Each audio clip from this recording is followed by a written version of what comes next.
Look, here's a harsh professional reality. Investors, executives, journalists, they're all making their decisions based on 90-second pitches. You could literally spend weeks doing a brilliant, deep-dive analysis on why a company collapsed, but if you can't compress that insight into a tight, rapid-fire pitch, your thoroughness just doesn't matter. The decision makers have already stopped listening. And this 90-second constraint is not just some arbitrary gimmick. It's actually a really powerful diagnostic tool that forces true clarity. Think about it like this. If you need more than 90 seconds to explain a failure, you probably don't actually understand what mattered most. If you can't name the defining corruption event in a single sentence, well, you haven't found the pivotal moment yet. If you feel the need to list a bunch of different problems, you haven't diagnosed the root cause. And if you catch yourself constantly adding caveats or saying, "to be fair," you're hedging instead of committing to your analysis. The clock is your ultimate accountability partner. So, welcome to today's Explainer, where we're going to master exactly this skill. We're diving straight into the art of analytical compression, how to deconstruct complex corporate failures and communicate your insights with absolute precision. Whether you're in consulting, investing, or journalism, this is how you make your analysis undeniable. Here is our roadmap for today. First, the 90-second constraint. Second, the 4-beat structure. Third, the WeWork case study. Fourth, the compression process. And finally, mistakes to avoid.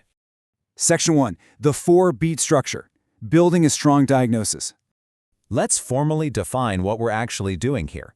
Analytical compression is the skill of explaining a complex corporate failure in 90 seconds or less by systematically identifying its structural root causes. I really want you to notice the key words there. Systematically and structural root causes. We aren't just summarizing a Wikipedia article. We're making a definitive diagnosis about the foundational mechanics of a business. And here is exactly how we build that diagnosis.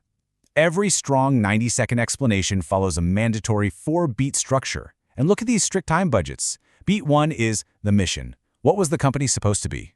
You get about 15 seconds for this. Beat 2 is the corruption event. What specific event changed everything? 20 seconds. Beat 3 is the lens that failed. Which lens was the root cause? You get 30 seconds for your core diagnosis here. And finally, beat 4 is the structural lesson. What should have been different? 25 seconds to wrap it up. This strict budgeting is absolutely crucial because it guarantees your analysis stays sharp and focused. Section 2. The WeWork case study. Applying the framework. Let's put this into practice with WeWork, starting with beat 1, the mission. This needs to be incredibly simple and direct. WeWork was supposed to build community through shared workspaces. That's it. In just a few seconds, you've established the baseline expectation. Now, before we hit the next beats, I want you to look at the difference in how you can open this kind of analysis. A weak draft rambles, right? It sounds like, let me tell you about WeWork. Adam Neumann did questionable things. The culture was toxic. They expanded too fast. It's complicated. That's just a laundry list of historical problems. It's not an analysis. A strong draft commits to a diagnosis immediately with a provocative hook. WeWork sold itself as a community company, but it was really a real estate arbitrage play. Boom! You immediately know exactly where this analysis is heading. That brings us to beat 2, the corruption event. You need a specific moment that changed everything. For WeWork, that moment was the September 2019 S1 IPO filing. The disclosures in there were absolutely staggering. They revealed $1.9 billion in losses on just $1.8 billion in revenue for 2018. But even more shockingly, it exposed massive conflicts of interest. We're talking a $362 million loan to CEO Adam Neumann, and an incredible $5.9 million paid to Neumann just for the use of the word "we," a trademark he personally controlled. No way, right? And this brilliantly illustrates why WeWork wasn't just a victim of bad leadership or toxic culture. Look at this timeline. This was a concentrated structural pattern of personal financial interests deeply intertwining with company decisions. Neumann had supervoting shares giving him total control, meaning other shareholders couldn't even stop this self-dealing. Even when he finally resigned in September 2019 amidst all the chaos, he walked away with a rescue package reportedly worth hundreds of millions. So the crucial point is beat 3, the diagnosis. We have to name the specific lens that failed. Given everything we just saw in that S1 filing, we can definitively say the primary lens that failed was governance. The CEO became entirely inseparable from the company's conflicts of interest. That extraordinary concentration of control allowed him to extract wealth from the company at the expense of its actual mission. Finally, we hit beat 4, the structural lesson. An early draft of this analysis might have just said something like, WeWork didn't need better PR or a different CEO. But based on the deep governance failure we just identified, that's actually wrong. They absolutely did need a different CEO. A much stronger structural lesson is this.